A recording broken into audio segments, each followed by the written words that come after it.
and thank you to all of you who are joining us this week. There are a few new faces and plenty of older people that have been here for 4 weeks in a row, which is great. It's a nice chance to learn a little bit while we're all land-based. So today we're talking about asymmetric trim, and a lot of the things that we discussed last week hold true. Doesn't matter whether the boat's got a bowsprit or a spinnaker pole. So some of it will be a little bit repetitive, but we'll just try and make it as entertaining as we can. So with asymmetric trim, we're going to cover just some basic initial trim as we did last time. Then we'll talk about different modes of running trim, and then finish off just touching on reaching trim. So the initial trim is pretty basic. We want to get the tack of the sail all the way up to the end of the bowsprit. You've got to keep playing the sheet. That's what you trim the sail with. But this is something that we're going to talk about a lot. You've got to steer the boat to maintain pressure. Because we've got to keep flow over the sail all the time, it's the same as a symmetrical sail. We've got to have load in the sheet. And you know, as Albie mentioned last week, a good tip with that is to try and quantify it. You know, say, okay, in good pressure, I want to have about 5 kilos of load in my spinnaker sheet all the time. It's going to be a little bit less when the breeze drops, but you still need to have some way of quantifying it in your own mind so that you've got a reference. So running conditions. In running conditions, we've got to go through a pretty wide wind range. We can't just point the boat at the leeward mark, because you'll get there, but it's going to take a long time. So we have to sail the boat at a higher angle or a hotter angle in the lighter air. And generally, that will never be any lower than 140 true. And in real light stuff, it'll be quite a bit hotter.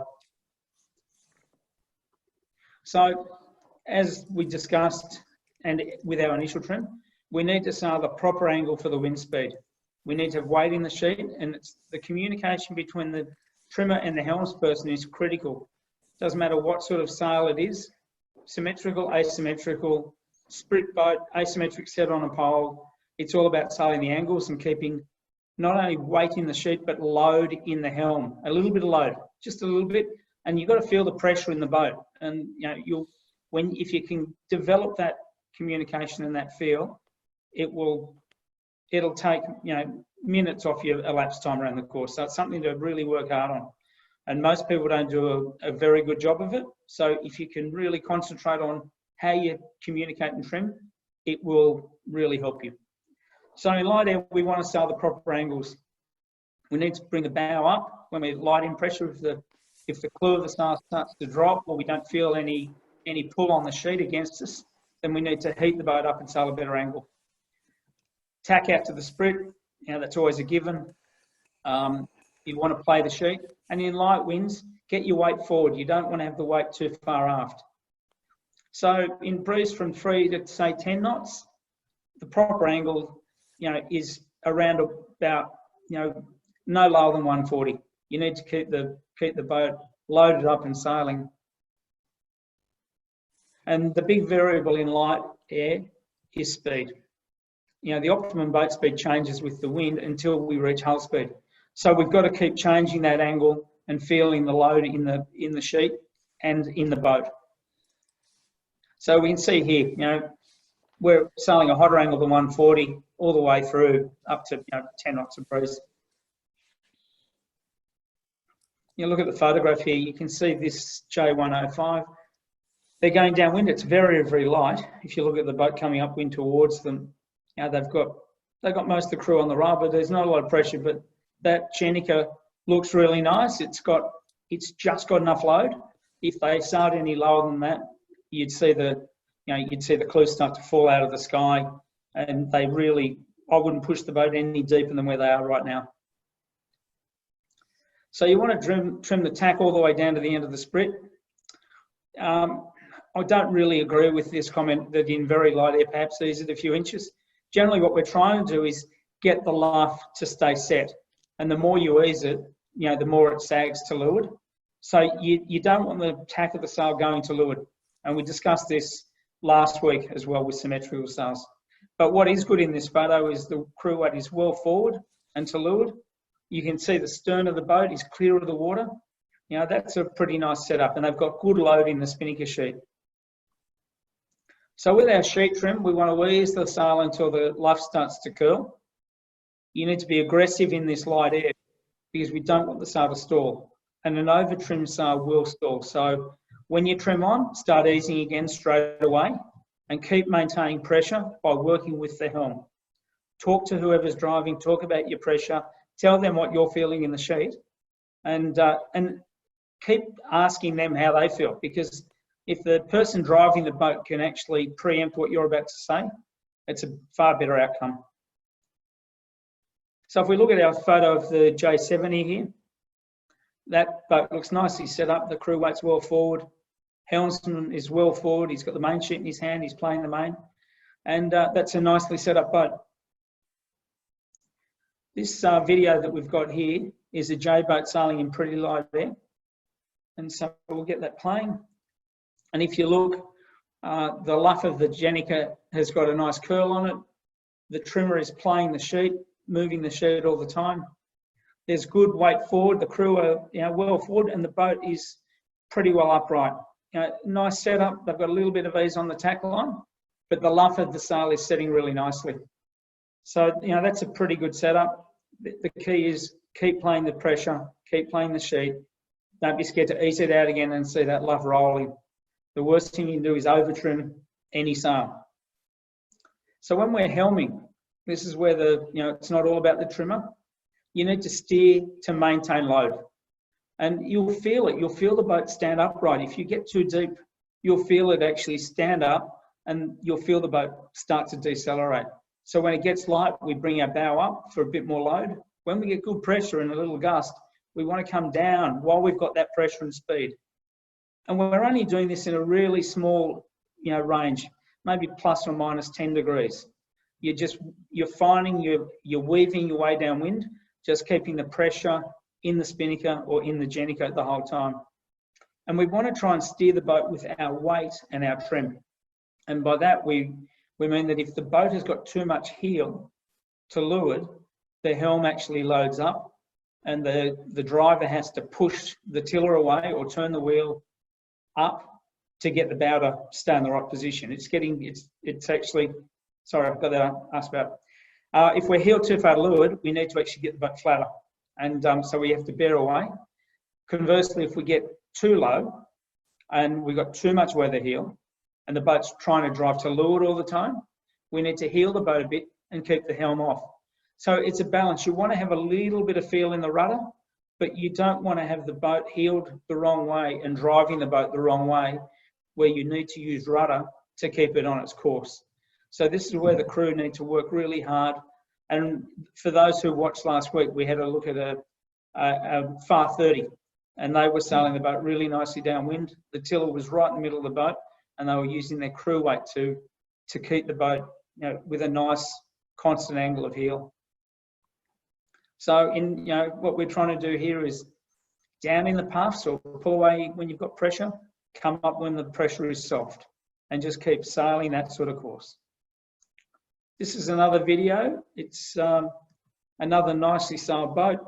They've got everything pretty well set up. If you look at the crew weight distribution, it's forward, 2 to windward, 1 to leeward. The trimmer is moving the sheet a lot, and the luff has got a nice curl on it. And you see that there's someone standing there holding the boom out and calling the breeze. And that's a really important job too. We're trying to sail in the most breeze we can to give us the best speed. So, either the tactician or one of your good crew, it's good for them to look after and keep an eye on that pressure. And don't be scared to sail the boat slightly higher to get into a little bit more pressure. It's worth more than anything else. Pressure is the key. Okay, we're covering spinnaker trim, but what about those mainsail trimmers? You don't go around the top mark and just relax, get the beers out and have a chat. You need to ease the outhaul on the back, so we want to make the mainsail as powerful as we can. Once you've done that, ease it out until it just starts to luff, and then trim it back on a bit. Again, we don't want to over trim our sails. It's better to under trim and retrim on than potentially have the sail over trimmed. And we need to set our vang tension to suit the conditions and maintain flow over those leech ribbons that we talked about and covered off on mainsail trim. Our weight placement is really important all the time, but probably more so in light winds. It's really easy to have a bit of a cockpit party. Everyone sits back having a chat and the weight is too far aft. What that does is it just creates a lot more drag, and it's better to get the boat forward and potentially to leeward. We're trying to keep that weight balance right so we're not using too much helm, which is our next point. We want a neutral and balanced helm. A really important one is concentrate your weight together and low. And there's a video we're going to look at a little bit later, and they're moving their weight around, which is great, but everyone on the yacht is standing up, and we don't want to do that. We want to keep the weight low so that the boat doesn't pitch and roll as much. So this photo of a Swan 42 shows what not to do. We can see here that the person in the white hat and the blue jacket, that's the driver. And then behind them, we've got two people just hanging out in the back of the boat. And you can see the stern wave kicking up, the weight's pretty spread out. Whereas if we look at our next photo, this crew have got all their weight well together. They're all nice and close together on the rail. We have got a few people aft in the cockpit. We've got a trimmer, a grinder, a mainsail trimmer. And I would say the person facing forward with the dark blue jacket, he's probably the tactician. He's still got his weight out of the stern, but he's close enough that he can talk to the trimmers and the driver about what his game plan is or as things evolve. So this is a nice example of what you should be trying to do. So in summary, we want to sail the right angle for the pressure and keep pressure in the boat and in the sail. Get your tack out to the sprit, keep playing the sheet, ride the curl. If in doubt, let it out. Just keep easing and easing. And in light air, it's good because most of the time you can actually pull the sheet back on yourself. So it's quite a quick change. As the breeze gets up, you need someone to wind and grind the winch handle for you. But in light airs, you can be really aggressive and active, and you know that you can pull the sail back on again if you over ease it. Power up and ease your main and keep it flowing and get your weight out of the stern. So these are our guys again showing weight out of the stern, good weight placement, nice pressure in the sail. So yeah, good setup. So we're going to move on to moderate trim now, in moderate air. All the basics start from initial trim, sail the proper angles, tack out to the sprit, play the sheet, ease it out to a curl and trim and play the main. As the breeze gets up to 10 to 15 knots, what we would call moderate breeze, the boat's almost at hull speed. And the big variable is the angle that you can sail downwind. As the wind increases, we can sail much deeper. And that's what we covered off on last week. So we can see in our diagram here, our wind angles are quite a bit different. We're from 140 down to 160. And that's a nice, nice range to work in. Every boat's different, so you have to work out a bit of this yourself. But the key is pressure. It doesn't matter what boat it is. If you don't have pressure in the spinnaker sheet, you're not getting downwind well enough. You've got to keep the pressure in the boat and the sheet. So if we look here, we've got two examples. The boat on the left has actually got pretty good pressure in the sail. The boat's nice and flat, and they're sailing along quite nicely. The boat on the right has got a little bit more breeze, and you can see they've got good weight placement. They're running quite deep. They're almost as deep as the boat with the symmetrical spinnaker behind them. So this is a good example of a boat that's nicely trimmed. They wouldn't want to go much deeper than this because I think they'd start to lose too much pressure and the mainsail would start to affect the Jenica too much. So in moderate air, we want to sail more aggressive angles because we can. We want to steer with weight and trim. That golden rule of using your weight to keep the balance on the helm nice and light still holds true. Play the sheet, keep easing it out and trimming it back on and play your mainsail. And these are our mates in the J70 again. A little bit more breeze, and again, they look pretty comfortable. Boat's nice and flat. The crew weight is still pretty close together and evenly spaced.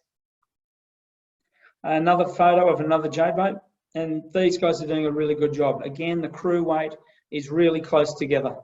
And they've got a little weather helm, and that, the boat looks nice and balanced. You can't see the tiller, but the helmsman looks really relaxed. Doesn't look like he's pushing or pulling. The boat looks pretty well set up. In this photo, we can actually see they've got a little bit of weather heel, and the key to the weather heel is you don't need to use as much helm to steer the boat where you want it. So that little bit of heel is fast. You're always trying to keep the helm, and the rudder angle down to the bare minimum. This is just another photo of a Melges 32 going downwind really nicely. The boat's got, good heel angle. There's plenty of pressure in the sail, and the crew weight is well aft. These boats are, quite powered up. It's quite a big Jenica on the boat. They're really weight sensitive, and if you ever see the 32s on the harbour, you'll see the crew when it's this windy. They've got the weight pretty well aft. So we want to play the sheet, and as I said, we play it aggressively as the wind angles change. And when we get a really good puff and we say, come down 5, come down another 5, we've got to ease the sheet. You can't just sail 10 degrees lower without changing. The other thing we want to do is we want to ease the sheet to unload the helm in the puff and sail deep with that speed. And we talked about this last week. We want to convert heeling force into forward force. If we keep the sail trimmed on when we get a gust, all that happens is the boat wants to heel over. Everything loads up, and eventually the boat will accelerate, but it won't. You'll have a slight stall, it'll stagger a little bit, you'll feel it load up, and then it will start to accelerate. But you've lost, you might lose a boat length and a half by not easing. So be mindful of easing when you get a puff. We want to take the load out of the boat and then trim back on again. And the curl is not as critical as the wind gets up, because we probably need a grinder here, and someone grinding the spinning sheet cannot grind as fast as you can pull the sheet on by hand in 6 knots. So keep the curl there, but it doesn't have to be as aggressive as it is in lighter airs. Ease your main out. Again, you want to keep working on your mainsail trim, and hike the boat to windward, get your weight to weather to help the boat drive down and get lower. We need to use our heel to help the boat sail low, same as we need to take the heel off if we start getting driven further down than we need to or we want to, and we start using too much rudder. So the summary is we want to sail aggressive angles. We steer the boat with the weight and the trim, tack out to the end of the sprint, keep playing the sheet, keep easing it to a curl and trim back on and play the main. And I don't know what's happened to this slide. There is supposed to be a photo on the right, but as we always do, the photo on the right shows the boat with perfect trim. If we look at the photo on the left, the yellow Jenica, you can see here the boat's got a little bit of windward heel. It looks soft. It doesn't look like they've got nice pressure. The jib's a little over trimmed, and if you have the jib set when you go downwind and it's over trimmed, it actually stalls the airflow around the Jenica. So I like to, if anything, have the jib slightly under trimmed in the top half when you're going downwind. It's better than stalling the sail. So these guys are sailing a little bit on the low side given the amount of wind they have. This is a great shot of a boat sailing what we call wing and wing. Even though some asymmetrics are designed to be flown the conventional way, this is quite a handy tool to have in your toolbox for getting the boat around the course. There'll be times when you might be getting down near the bottom mark, and to do 2 jibes to reach the mark is quite costly. So if you can perfect this manoeuvre and get the Jenica set out on the windward side and the mainsail to leeward, it will allow you to sail. You can sail 15 boat lengths this way, no worries at all. If everything's stable, you can sail like this all day. But you've got to weigh up if you're sailing too deep. It becomes a helm thing and a pressure thing. But it's a good thing to learn and practice, because if you can say 2 jibes at the leeward mark, it's a net gain to you. These guys, our mates on Jazz, they're doing it really nicely. Again, we've got windward heel, and that helps the sail sit out there. That helps the sail present to windward, and they've got nice weight concentration, the guy in the red hat is just holding the boom out and calling the breeze. Nice example of how to pull off this manoeuvre. So we've got a little video here, and these guys are doing a nice job. They've got good weather heel. The spinnaker, well, the Jenniker's got good pressure in it. But I mentioned this boat earlier. If you look at it, they're all standing up, and there's no need to stand up. You know, they don't have to worry. They're not sailing on Sydney Harbour, but if they were sailing along and hit a ferry wake or a powerboat wave side on with all that weight high, the boat would really roll around. There's no reason you can't get your weight out and still be low.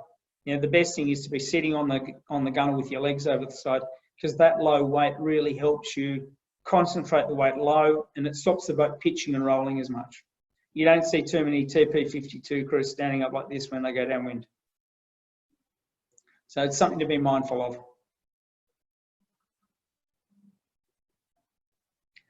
This is a good example of sailing the boat too deep and not communicating between the trimmer and the helms person.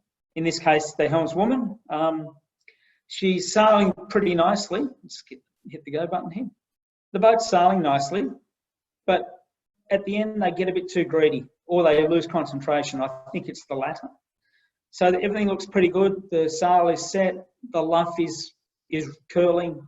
It all looks nice. They've got nice weather heel, but then they just start getting a little bit too deep. And as they do, you'll see that the clue will start to drop. So if you look at the red corner patch on the clue, so they're sheeting on because the pressure's coming out, but they haven't come up yet.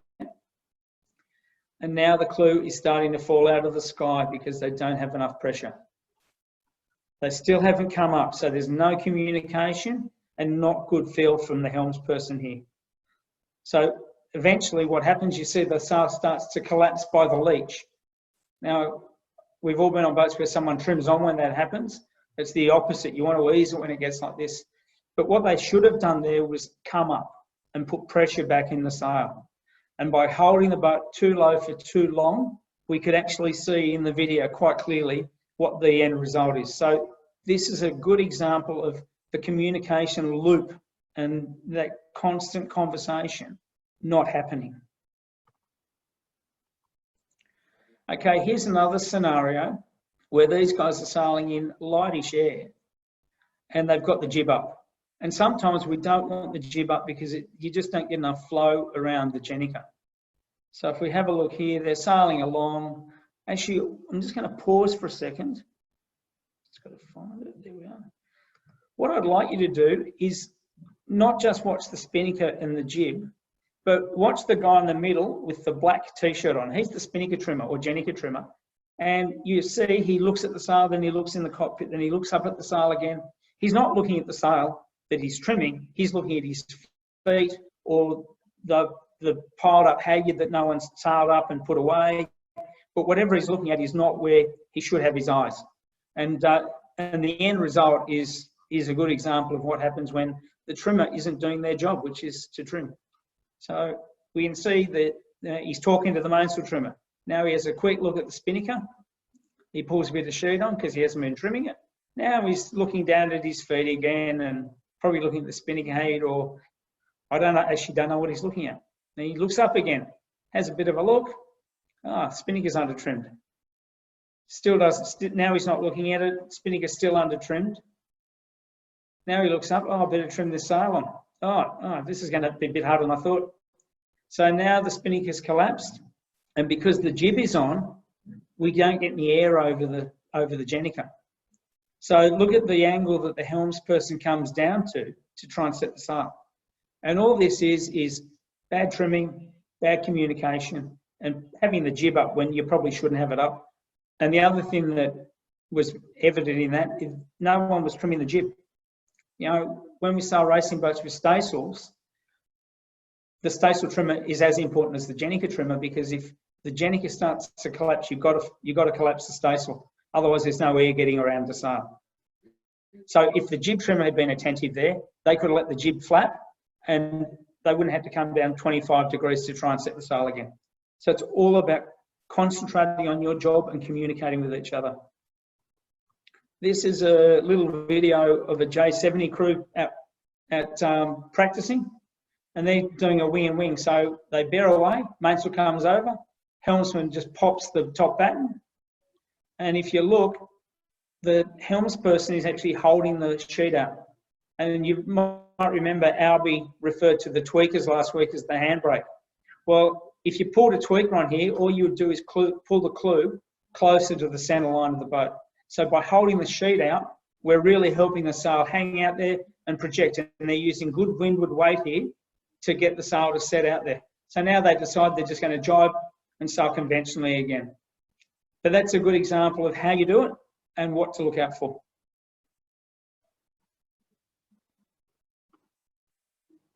And I think this is Tim Healy. He's won a world championship in this class season. Knows what he's talking about. Okay, running trim in heavy and very heavy air. This is where it all gets a bit ropey, like we talked about last week. It's the run can be quite long if you don't do it well and you're not under control. So we want to sail proper angles again.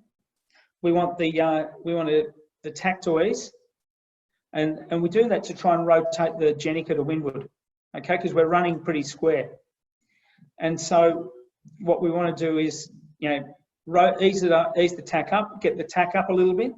That does a couple of things. It helps the sail rotate to windward, but it also acts almost like a bit of a tweaker, because as the sail goes up,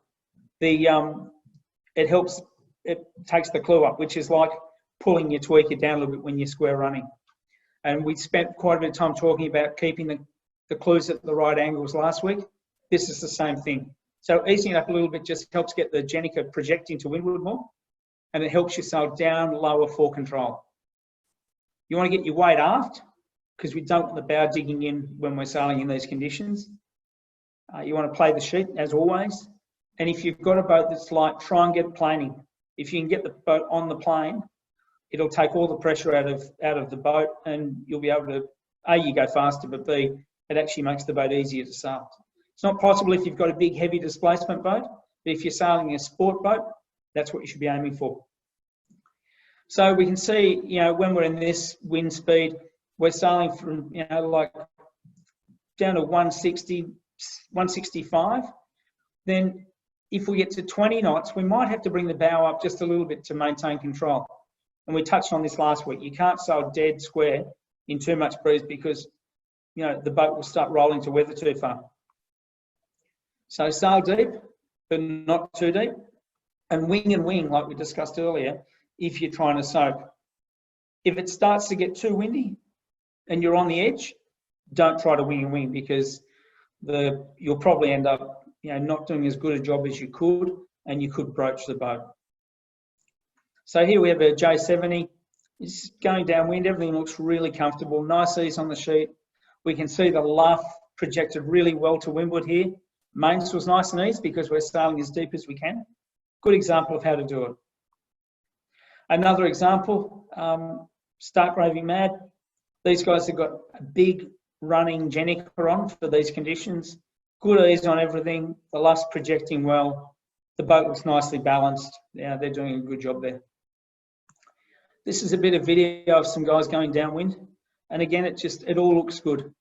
We've got good ease on the sail. Mainsail's right out. Crew weight's all concentrated quite nicely. Tiny amount of weather heel. But you can see, you know, you can see that the sail's been well eased. It's projecting really well. And the blue one behind is over trimmed. I might just replay that for everyone. I know, I'll just slide back a bit. So let's have a look. So we look at the blue and white one, looks great. Look at the light blue one.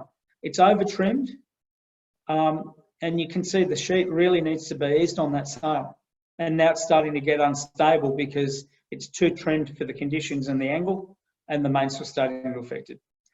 Now, there's a very old saying in sailing, if in doubt, let it out, and it holds true for all sails in pretty well all conditions. So yeah, here's our guy with the sail over trimmed. He's got the tack ease, but the sheet is way too trimmed on. Probably a good reason that he's a little bit behind the other guy. So what we want to do is we want to ease the sail until we get a curl, or if we have telltales on our Jenica, we can trim. We use them to trim just as we would with a head saw or a mainsail. But don't, be wary. Over easing makes the sail deep and unstable, and we covered off on this when we were talking about pole height last week. So don't ease the sail to the point where the sail takes control. Also, over easing can lead to a jibe broach, or as we call it, a Chinese jibe, where the boat jibes the wrong way. So we've got to be mindful of that. Ease the tack up a little bit to help rotate the sail to windward, and keep your weight aft. This is a video of some guys who got it pretty wrong, so I thought we might just try to learn from them. So they've pretty well lost the plot here. The Jenica's set and it rounds them up. Everything starts flapping. And remember, we talked about straightening your tiller to get control and flow over the rudder. Well, if we look at this guy, he's got his tiller hard over. There's a lot of air going around that rudder, not a lot of water. And so he keeps it hard over, nothing's happening, until eventually the boat starts to flatten out a little bit. And then, because he's got the rudder hard over, he oversteers and almost drives back the other way. So it's a matter of trying to, think about where you have your wheel or where you have your tiller, and just trying to sail a nice constant angle. Now, when it gets really heavy, we need to concentrate and change our style a little bit. We want to keep control of the boat. This is where we see, you see what colour your mate's antifoul is when his boat's tipped over. So we want to choke this asymmetric down in the front of the boat, just as we do with a symmetrical sail. We don't want to get too much ease on the sheet and have the thing flying too high, because that's when the sail starts to take control of us. And if you start to get a little bit rolly and you're starting to heel to weather too much, come up, head up to control the rolling. Same as we talked about last week. You've just got to keep the boat under control. If you start to get too much weather heel, or the boat starts to roll and oscillate wildly from one side to the other, bring your bow up and maintain control. And same as the symmetric sail, sheet it on a little bit harder, just until you get control again. So we see here, this boat looks really nicely under control here. A little video of some guys doing a nice job going downwind in a bit of pressure. So you can see here the mainsail's eased, the chute is eased, the bow's up, the crew weight's nicely concentrated aft into windward. And as we get towards the end of the video and the boat gets more beam onto us, you can see how eased the jib is. Look how high the clew is and how round the foot is. The jib is still drawing and giving them power, but the head of it is really open so that it's not affecting the flow around the Jenica. I don't even know how those guys did this. It's different, but I don't know how they got to where they are, but they've obviously, I would say they've broached, and the Jenica sheet has gone over the boom, and you can see, about 1 metre above the boom, you can see that big crease. That's the sheet dragging. And my gut feeling is they've had a big broach, dumped the vang, and ended up with the sheet over the boom. But you can see the mainsail's completely open at the head, and when this Jenica sets again, the boat would be completely out of balance, no vang on, and the sail drawing. So that's the what not to do photo. Here's another one, and this is one that it just shows how important all the small details are. If you look at the end of the pole and then you look at where the front of the sail is, maybe the tack line got opened accidentally here, but no tack line on, no control. This is a really good example of a boat that is sailing with the tack line too eased. And one other thing, when you ease the tack line, it's fine if the sail flies vertically or the tack line runs vertically. It's okay if it actually rotates to windward. But what we don't want is we don't want it flying, the tack flying this far to leeward. And if you look at, before we start play, if you look at where the tack is, It's, it's every bit of a metre to leeward of the boat. And what you will see when the video plays is what that does to their control, because the Jenica takes over here. So these guys are really out of sorts. Now because the tack's so eased, they've had to over trim the sail, and you look how heavily sheeted the sail is, and it's all going to leeward. It's not projecting to windward or vertically, it's all pulling to leeward, which is all heeling force. So now what happens is they load up. If you look at the clue, the red one, look how sheeted the sail is. It's so far inboard. So now they get hit by a wave, they're slow and fully loaded up with no vang and no main on, and they just do a huge broach. And look where the tack of the Jenica is. It is miles to leeward. So when it gets ropey, snug it all down, as we said. Keep it all tight and under control. Yeah, this is not a great example. And then they do, then they come out of it. It's pretty ugly as they come out. You can see how eased everything is here. They're really struggling for control. The bowman does a good job. He actually jibes the Jenica here on his own. And eventually, it sets. But if you watch this, if the tack was down hard, this sail would have actually set earlier. So if you're on a boat that planes, at some wind threshold, most asymmetric boats will plane.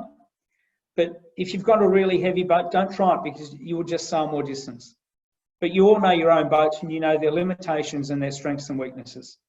If you're going to try and get planing, you need to head up about 20 degrees. You've really got to get some load in everything and get the boat boogieing. And once you get it up, get it on the plane and then bring the bow back down and just work that pressure. The same pressure we were talking about in 5 knots, where I need more pressure to come up, I don't have enough, I've got plenty of pressure to come down. It holds true in these conditions when you're planing. In fact, it's more important. This is where the trimmer has to really talk to the driver, and the driver has to feel where the boat is. Is it too loaded? Do I need to come down a little bit myself? But don't come down if the trimmer's saying, I've got no pressure, come up. You've got to work together. And this is a photo of a boat that's planing nicely. It all looks pretty comfortable. You can see in the photo how twisted the head of the jib is. All in all, it looks pretty nice.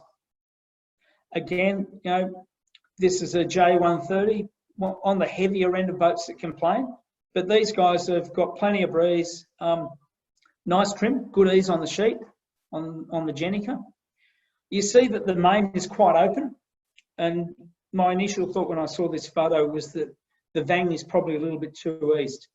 But if they pulled the vang on, and then all of a sudden they need to put the bow up to get the boat going again, or they've got to put the bow up so they don't stuff the bow down a wave, having the vang on too hard would load the helm up too much, and there's a chance they'd stagger or potentially broach, particularly in this much breeze. So as we discussed last week, you're better off to start with the vang a little bit under trimmed when it's marginal, when you're sailing this angle, not when you're square running with a symmetrical pole, but have the vang a little eased and use your sheet a bit more. But that's right on the edge. You wouldn't want the vang any more eased than that.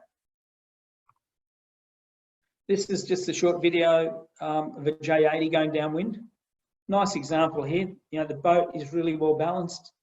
We've got one trimmer on the Jenica, one trimmer on the jib. The helmsman's in a nice position. He's got his tiller where it's a comfortable place for him to steer, and he's pumping the main.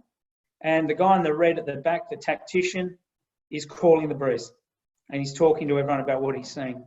It's a good example of how you do it. They're in really nice control. So you can see the jib's quite eased, but it's drawing. It's a good example of a boat that's nicely set up for the conditions. This is just another short video of some guys really hammering downhill in a J70. There's plenty of wind. Guys are broaching all around them, and this crew have got nice ease in the sail. The jib is drawing. The crew weight's well aft, but you see the jib's very eased, but it's still working. Crew weight's aft, bows up, a little bit of ease in the vang, top batten's inverted because they're really loaded there, but that boat looks nicely in control. And with the Vangies, they've got the opportunity to put the bow up when they need to keep the boat planing. So I know a few of you are friends of mine who sail sports boats like Terry. This is a good example of how you can do it. But you've got to have enough wind to get the boat planing, and then you've got to keep it on the plane, and that's the coordination between the driver and the trimmer.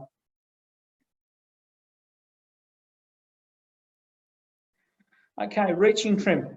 This is pretty short. It was short last week as well. It's all the same principles apply as running. So we're sailing up and down to keep the pressure in the boat, tack out. If you're sailing a sprit boat, either furl the jib or drop it, depends on what setup you've got. You're trying to get as much air around the sail as you can. So if you're in light air, under 10 knots, drop the jib. It will impact on the Jenica trim too much. And if you keep collapsing it because you're not getting enough air around it, you'll lose too much. So just drop it or furl it. Just don't even think about it if you're under 10 knots of breeze. Keep playing your sheet to maintain pressure, and then trim the main to suit. But this is the communication part. It's the same when you're reaching. It's, okay, I've got good pressure, come down 5. That's great, no lower, no, that's good. Getting a bit light, come up 5. Talk to each other, that's really important. Same thing when there's a bit more breeze. Up and down with the pressure. We're going to be steering up and down more when there's more breeze because the boat will load up more. So, you're going to be moving the angle around as the breeze changes. Play the sheet, get your tack down. If you have the jib up, and I would probably have it up in moderate air, play the sheet. Don't be like the guy who just left it cleared along and collapsed the sail. Ease whenever you feel any pressure coming into the boat, and turn the heeling force into a forward force. Don't let the boat load up and then ease. If you've got a good person calling the breeze, they'll say, big gust coming, pressure on in 2 boat lengths, be ready to ease. And as you ease, as you feel it come on, the boat will accelerate. Play your main, set the vang to suit the conditions to keep the wind flowing over the mainsail. And if you need the weight out, hike the boat flat. The more weight you can get out, the more efficient you are. We put our weight out over the side when we're going upwind. We need to do it going downwind as well. And this is a nice photo of a bit of video actually, this one.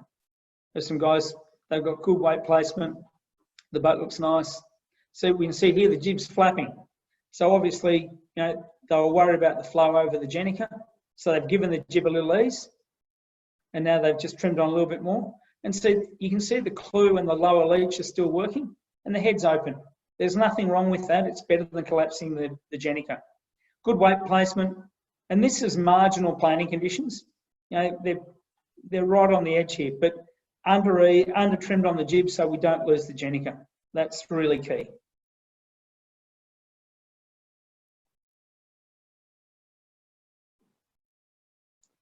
And then reaching in heavy air, ease to unload the helm. We don't want to load the helm up like the guy who did the big round up and tip out did. Carry the jib and play the sheet, don't over trim. And also you might get times when you need to ease the jib to keep the boat tracking and on its feet. Tack down, get your weight out even further. And if you're reaching, you need the weight right out. The more weight you get out, the more power you have. The more power you have, the faster you go. Dump the vang and the main as needed, and try and get the boat planing. So again, nice shot of the boat going downwind, nicely in control, good trim on the jib, good trim on the Jenica, good trim on the main. We can see the 3 leeches are all twisting pretty similarly. It looks pretty nice. This is just a photo of a boat sailing on nicely with a code 0 on. Code 0s are a downwind sail. We do make some upwind code 0s for specific purposes, but most of them are a downwind sail, and this looks pretty nice.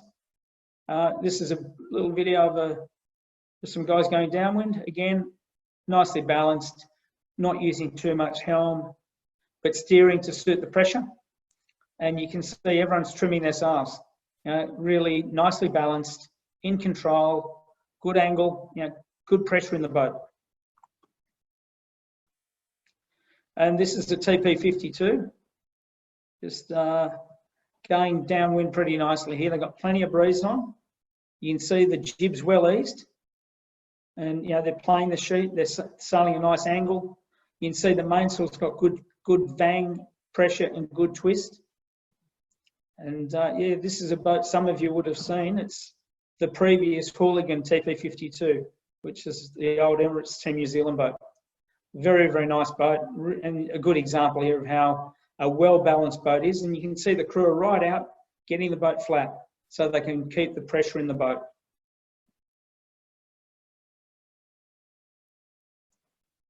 And then when it all goes wrong, which it will, and when you round up, hang on. You know, don't hurt you, don't let anyone get hurt. Hang on. That's the most important thing. Ease the sheet, you know, on the sail, on the Jenica. Once you tip out, keep the jib trimmed on, or trim the jib back on to help pull the bow down. Because what's happening is, once you get up, the boat will want to hold its bow up. So a bit of jib on helps pull the bow down. Dump the vang in the main sheet so that they're not trying to force you to round up again. Sail below the course you were before to allow you to retrim, because you won't set the sail if you start at the angle that you were sailing previously. You'll have to over trim the sail too much. So sail low, sail 10, 15 degrees lower than you should, get the sail set, then you can slowly come back up. And it'll also give you a chance to slowly increase the load in the boat and get your weight out even harder. That's a nice shot of some guys doing a good job in a bit of breeze. The boat looks really balanced. And yeah, good example. Here's another photo that I thought I'd just share with you. This is an asymmetric boat set on a pole. But the most important thing is you can see that the bow is just starting to go under. The trimmer needs to ease at this point. We don't want to have all that load pushing the bow down even further. So a quick ease, maybe on a boat of this size, 1/2 metre of sheet ease will just help the bow pop back up and keep us under control. If the bow digs right in, the boat almost certainly will broach. So with code zeros, you know, they sort of fit into an area between a jib and a spinnaker. And you can see the dimple there where, you know, the jib's quite effective to a point. Then we can't fly a spinnaker or a Jenica. And then once we get to the right angle, the Jenica kicks in. So this is where the code zero will sit in your inventory. And we make all sorts of different code zeros to suit the application. And, you know, so it doesn't have to be a high-tech, super duper, you know, carbon fibre, you know, 3D iSail. It can be made out of nylon if the boat is appropriate, you know, for that use. So if you do have a code zero, learn what the crossover is by wind speed and feel, and have that documented so you know that, you know, when is the right time to put that sail on and when is the wrong time to put it on, which is just as important. And here's just another shot of a boat sailing along quite nicely with a code zero with a headsail set inside it. Nice twist profile on all 3 leeches here. And just to finish, just another shot of a 52 Spooky sailing with a nice code zero set out on the end of the sprit. And then what we call a Genoa staysail set inside it. Much smaller sail, just designed for reaching. And what we're trying to do here is get a big enough gap between the 2 luffs so the air will flow around the sails. We can't put sails wherever we want. There's quite a lot of work that goes into designing the right size sail so that they flow and fly in different conditions. So that's all from me today. How did we go, Albie? Did we get any questions? You just unmute.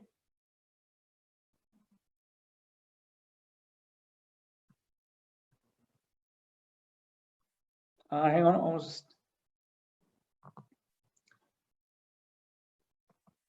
Can you unmute now? I can't hear you.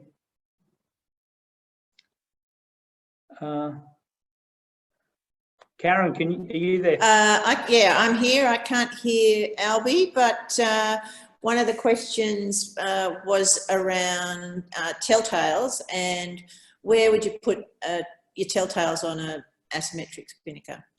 Yeah, good question. Look, we just want to set them back from the luff. And you generally, you know, if you're going to do it, just put them, you know, a couple of metres up from the tack where it's easy for the trimmer to look at them. Hey, Albie, as you can hear me, why don't you just come into the meeting room and we can just talk normally. I think that'll be all right for the last 5 minutes. One of the benefits of working together, we're doing the right thing. We're socially distancing, and also it's hard when you're presenting, because if you're too close together, we both get the same amount of noise. So I was unmuted. Yep. Anyway, so in terms of telltales, generally, put them at a height where they're easy for the trimmer to see them. Otherwise they're going to have their neck craned the whole time, and they're not like the head saw wool tufts where you're really driving the boat to them. Just use them as a guide. But I'd rather see you sailing with the luff curling and trimming to the sail than being fixated with a set of wool tufts. So there are guides. The Grand Prix guys use them, but generally I would just use the luff of your sail. It's a pretty easy and direct way. But if you're going to put them on a couple of metres up at a good height where you can see them. Yeah, actually, one thing I had, which we briefly touched on, with an asymmetric, they're a lot more stable than a symmetric sail. Yep. So when you're trimming the sail, it is possible to over ease. Yep. You can get that curl, and instead of the front 6 inches, 8 inches of the sail curling, Yep. You can get the front metre of a sail curling before it'll collapse. Yep, that's a good point. Good point, Albie. So yeah, look, again, you just want to have a nice amount of curl. Because these sails are so forgiving. It is possible. So if you've got a metre of curl on the luff of your 35 footers asymmetric, you're probably sailing a little bit deep, and you should be feeling that a little bit yourselves. All right. So this is a question from Jill. Is in an Etchells flying a symmetrical spinnaker, is there any conditions where you'd also recommend flying a jib? So okay. Are there any conditions in actual flying? Yeah. Yes. Yeah. I mean, Jill, generally, most Etchell sailors drop the jib because they're trying to sail as deep as they can. But if you're sailing in some lighter air, or if you're sailing a course around the harbour, you can. Broad reaching, and again, just keep. I know I sound like a broken record, but just don't over trim the jib. It's the same as a staysail. It's really easy to over trim it, and it has a big impact. And the other thing too is a good trick that I learned from a friend of mine. We've done a lot of sailing together, and it's a bit like Albie's 5 kilos of sheet load from Frizzle Freeman. When you're trimming downwind, if you've got no load in the jib sheet, it's not doing anything. So either the angle is too deep for the sail, or there's just not enough wind. So if you do have the jib up on the Etchell and you're reaching, and you're not feeling any real tug on that jib sheet, or the jib trimmer isn't, it's not doing anything, so drop it, because it's probably harming your performance, not helping it.